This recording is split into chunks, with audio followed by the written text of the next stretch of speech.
Sabe aqueles personagens do Fyodor Dostoiévski que são tão atormentados, tão intensos, que parecem saltar das páginas? Pois é, o que faz eles serem tão reais? Nessa nossa análise, a gente vai mergulhar fundo para desvendar os arquétipos psicológicos que moram no coração da obra dele. A pergunta que guia toda a nossa conversa é justamente essa. Afinal, por que esses personagens nos parecem tão intensos, tão dolorosamente reais? E a resposta, como podem imaginar, não está na superfície, nas ruas de São Petersburgo.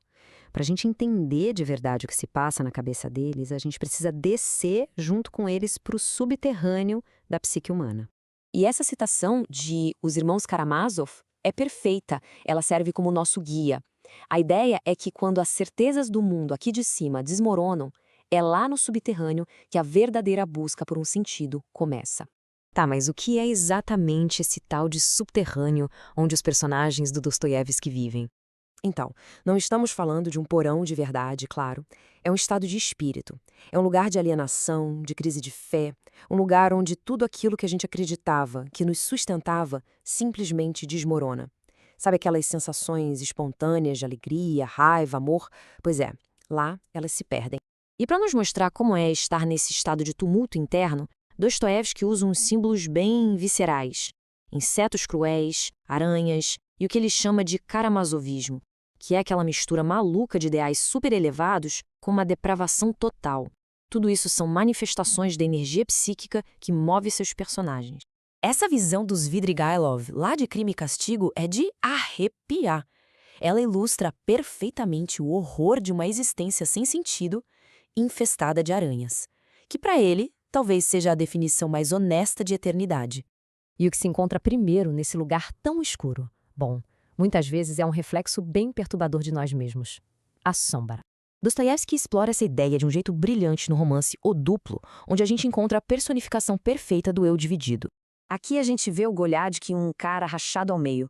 De um lado tá o ego dele, o Goliadkin Sênior, que se vê como um cara super moral, honesto e tal. Do outro aparece o seu duplo, o Goliadkin Júnior, que é a sombra que ele reprime e que na verdade é um canalha, um oportunista. Para manter essa imagem de bom moço, ele projeta tudo que ele despreza em si mesmo nesse duplo e fica insistindo, isso aí não sou eu.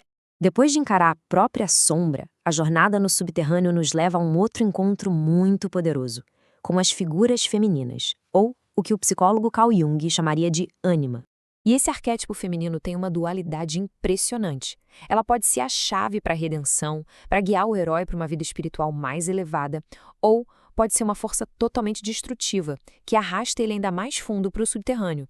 A gente vê esses dois caminhos personificados em duas personagens super famosas.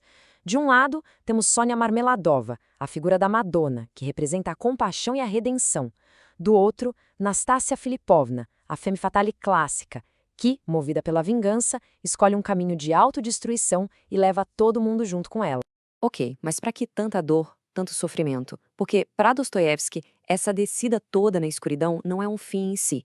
Na verdade, é o único caminho para uma transformação de verdade. Para se transformar, os personagens precisam lutar contra uma força esmagadora que os russos chamam de Kosnost.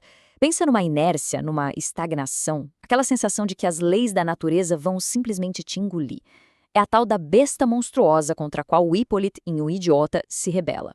Essa jornada do herói, que a gente conhece como monomito, dá estrutura para o renascimento espiritual e psicológico deles. É, como o próprio autor diz, a história da renovação gradual de um homem, da passagem de um mundo para o outro. E o objetivo final dessa jornada toda é o que os alquimistas chamavam de conjunktio, o casamento sagrado dos opostos. É a integração das partes que estão em conflito na nossa psique, o ego e a sombra, o bem e o mal, para finalmente se tornar uma pessoa completa. É a cura daquela divisão que a gente viu lá no Goliad. Certo. Então, qual é a grande revelação que surge no final dessa jornada tão angustiante? A visão final de Dostoiévski é o que ele chamava de ideia russa.